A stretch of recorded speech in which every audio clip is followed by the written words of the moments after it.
පොත් පිළිබඳව කතා කරන ඔබගේ YouTube නාලිකාව විත් රුක්මල් ගමගේ නාලිකාවෙන් අදත් ඔබට අරගෙන එනවා පොතක්. ඒ පොත සාමාන්‍යයෙන් කතා කරන වෙනත් පොත්වලට වැඩි චුට්ටක් වෙනස්. දැන් සාමාන්‍යයෙන් ඔබ දන්නවා පොත් තියෙනවා කොටස් වශයෙන් පළවෙන පොත්. උදාහරණයක් හැටියට යුද්ධ හා සාමය පොත මුලින්ම සිංහලට පරිවර්තනය වුණේ කොටස් 10කට. මොන්ත ක්‍රිස්තෝ සිටුවරයා පොත පරිවර්තනය වුණේ කොටස් 6කට. මට හම්බ වෙන පොතක් ඒක කොටස් 2කින් සමන්විතයි. හැබැයි ඔබ දැනගන්න ඕන කාරණාව තමයි මේ පොතේ දෙවනි කොටස ඔබට මුලින් හම්බ වුණත් ඒක පළවෙනි කොටස නොකියවා කියවන්න පුළුවන් විදිහේ පොතක්. එහෙම පොත් තව තියෙනවා. නමුත් මේ පොත විශේෂයෙන්ම මුල් පොත නොකියවා දෙවනි පොත රස විඳින්න හැකියාවක් තියෙනවා. මීට ඉස්සෙල්ලා අපේ channel එකේම අපි ගෙනාවා ඔබට ටිකක් වෙනස් විදිහේ පරිවර්තන කෘතියක්. ඒ පොතේ නම The Peculiar Life of a Lonely Postman කියන පොත. හුදකලා තැපැල්කරුවෙකුගේ අරුම දිවි පුවත. මේ පොත පරිවර්තනය කළේ චූලානන්ද සමරනායක මහතා ඩෙනිස් තෙරියෝල් ලියපු පොතක්. සුභාවි පොතක්. අපි මේ වීඩියෝ එකේ ඩිස්ක්‍රිප්ෂන් එකේ ඒ වීඩියෝ එක ඔබට දක්වනවා. ඒ වගේම එන්ඩ් ස්ක්‍රීන් එකෙත් මේක දාන්න පුළුවන්. ඒ හුදකලා තැපැල්කරුවෙකුගේ අරුම දිවි පුවත කියන පොත. ඒ පොත රසවින්දයින් පස්සේ මට හම්බ වෙන පොතක්. අන්න ඒ පොත ගැන තමයි අද අපි කතා කරන්නේ. රැඳී සිටින්න මේ විත් රුක්මල් ගමගේ YouTube නාලිකාව.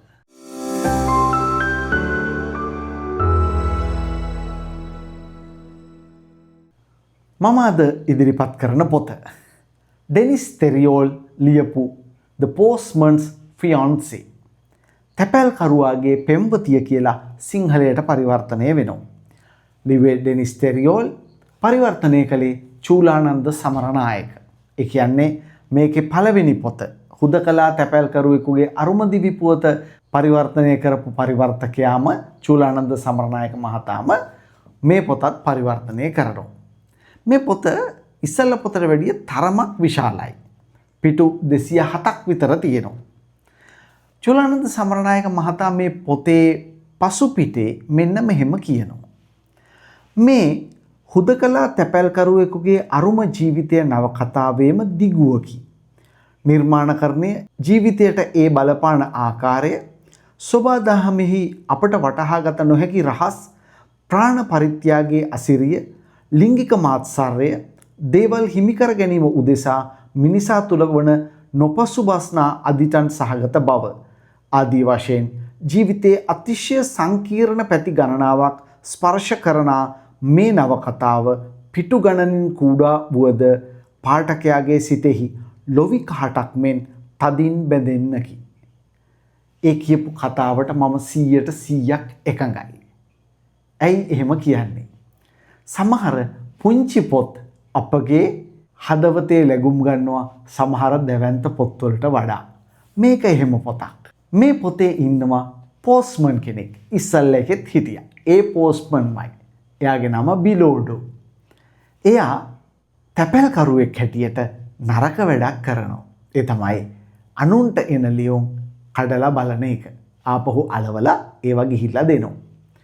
පළවෙනි පොතේ ඒ ක්‍රියාව සිද්ධ කරද්දී ඔහුට හම්බ වෙනවා ඈත රටක ඉඳන් හයිකු කවි වලින් පෙම් කරන යුවලක්. ඔහුගේ නගරයේ ඉන්න පෙම්වතා සහ ඈත නගරයක ඉන්න පෙම්වතිය හැටියට. මේ පෙම්වතා හදිසි අනතුරකින් මිය යනවා. ඊට පස්සේ මේ බිලෝඩෝ කියන තැපැල්කරුවා අර පෙම්වතාගේ ස්ථානය ලබා ගන්නවා. එතනින් තමයි කතාව ගලාගෙන යන්නේ. අවසානයේ ඒ පොතේ එකම විදිහේ හදිසි අනතුරු දෙකක් වෙනවා. එකක් මේ හයිකු කවි ලැබෙන පෙම්වතාට සිදු වෙන හදිසි අනතුරක්. අන්තිමට සිද්ධ වෙන්නේ බිලෝඩෝ මේ තැපැල්කරුවාව ඒ විදිහටම එතනදීම හදිසි අනතුරකට ලක් වෙන එක. මේ තැපැල්කරුවාව යාළු කරගන්න පුදුම උත්සාහයක් දරන ගෑනු ළමයෙක් ඒ නගරයේ ඉන්නවා. එයාගේ නම ටානියා. ටානියා කිසිම වෙලාවක ඇයගේ උත්සාහය අතාරින්නේ නැහැ. නමුත් බිලෝඩෝ ඇයට පොඩ්ඩක්වත් කැමති නැහැ. ඉතින් කොහොමද ටානියා ඇයගේ අරමුණට යන්නේ? දෙවනි පොත වෙන් වෙන්නේ අන්න ඒ කාරණාව සම්බන්ධයෙන්. ඇය ඉතාමත් සූක්ෂම සහ ආක්‍රමණශීලී විදියට බිලෝඩෝව ආක්‍රමණය කරනවා. ඒ බිලෝඩෝ තමුන්ගේ මතකය අහිමි වෙලා තියෙන කාලයකදී සිද්ධ වන දෙයක් හැටියට. මෙන්න මේ කාලය තුල ටානියා ඇයට කරන්න පුළුවන් උපරිම දේ කළත් මොකක්ද අන්තිමට වෙනවා ඇත්තේ? මේ පොත හරිම කාව්‍යමය භාෂාවකින් රචිතයි. ඒ කියන්නේ එකක් තමයි ඩෙනිස් තෙරියෝල්ගේ කාව්‍යමය භාෂාව. එය සිංහලට පරිවර්තනය කරලා තිනවා. ඉතාමත් මැනවින් එක ගැන පුදුම වෙන්න දෙයක් නැහැ. හේතුව චුලානන්ද සමරනායක කියන්නේ අපිට ඉන්න විශිෂ්ටතම පරිවර්තකයෙක් වීම. දෙවැනි එක තමයි මේ පොතේ තියෙන ඇත්තටම කාව්‍ය. ඒ කියන්නේ හයිකු. ඒ කවි මේ පොත් දෙකේම දකින්න පුළුවන්. ඒ කියන්නේ දෙවැනි පොතේ විශාල වශයෙන් හයිකු දකින්න පුළුවන් වෙනවා. මම මේ පොත ගැන කියවපු එක ਵਿਚාරයක තිබ්බේ මේක ටිකක් තිත්ත පැණි රස පොතක් කියලා. ඒ කියන්නේ කොහොමද ඒක විස්තර කරන්නේ? ඒ කියන්නේ පොත හරිම රසවත්. හැබැයි පුංචි තිත්ත ගතියක් ඇතුලේ තියෙනවා වගේ දැනෙනවා. අන්න එහෙම අපූර්වට ලියපු පොතක් හැටියට මේ පොත හඳුන්වන්න පුළුවන්. ඒ වගේම තමයි යම්කිසි හාස්‍යයක් ඒකේ තියෙනවා. ආපහු හැරිලා බැලුවහම පොත දිහා යම්කිසි හාස්‍යයක් තියෙනවා. කොහොමද මේ ක්‍රියාව සිද්ධ වෙන්නේ? මේ පොතේ කතා කරන මාතෘකාව ටිකක් විකාර රූපී කියලායි මට හිතෙන්නේ. ඒ කියන්නේ යථාර්ථයට ටිකක් ඈතින් සිටිනවා වගේ. හැබැයි කොයිම වෙලාවකවත් ඒක මායා යථාර්ථවාදී රීතිය ඔස්සේ ගමන් කරන්නේ නැහැ. යථාර්ථවාදී රීතිය ඔස්සේ ගමන් කරන පොතක් හැටියටයි මම මේක දකින්නේ. මං කියවපු තව ਵਿਚාරයක තිබ්බ දෙයක් තමයි මේක නිකන් සුරංගනා කතාවක් වගේ කියලා. මං ඉස්සෙල්ලත් ඒකයි කිව්වේ සමහර වෙලාවට මේක මායාවක් වගේ පේනවා. නමුත් ඒක අපූර්වට ගෙත්තම් කරලා තියෙනවා. සමහර වෙලාවට අපිට ඒ පොත් කියවන්න ඒ අත්දැකීම් ලැබිලම තියෙන්න ඕනේ නෑ. රචකයාගේ ඔළුවේ මැවෙන අපූරු අදහස් අපිව වෙනස් ලෝකයකට අරගෙන යනවා. මේ ඩෙනිස් තෙරියෝල් ලියපු The Postman's Fiancé තැපැල් කරුවාගේ පෙම්වතිය එහෙම පොතක්. පළමු පොත වගේම දෙවනි පොතත් සුභාවී ප්‍රකාශකයන් තමයි ප්‍රකාශයට පත් කරලා තියෙන්නේ. පොත රුපියල් 900ක් මිල කරලා තියෙනවා. දිනිඳු සිරිවර්ධන පොතේ කවරය අපූර්වට නිර්මාණය කරලා තියෙනවා. ඉතාමත් මනරම් නිමාවකින් යුත් පොතක්. සාමාන්‍යයෙන් සුභාවී පොත් එහෙමයි.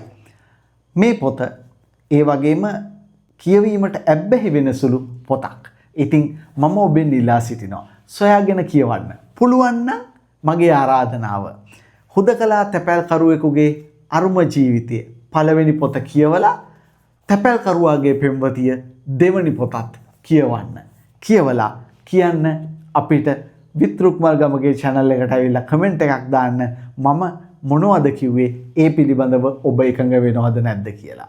ඔබ පොත් ගැන කතා කරනවට කැමති නම් මේ වීඩියෝ එක ෂෙයා කරන්න, ලයික් කරන්න, කමෙන්ට් කරන්න. අපිට ඕනෑම දෙයක් ಗುಣ දොස් කියන්න. අපි අපේ වැරදි හදාගන්න සූදානම්. වැරදි තියෙනවා නම් හොඳ දේවල් අගය කරනවා නම් අපි තවත් සතුටුයි. නැවත දවසක ඔබව හමු වීමේ බලාපොරොත්තුවෙන් සමුගන්නවා. subscribe කරන්න කියලා ඉල්ලීමක් කරමින් විත්රුක්මල් ගමගේ YouTube නාලිකාව. ඔබට ජය.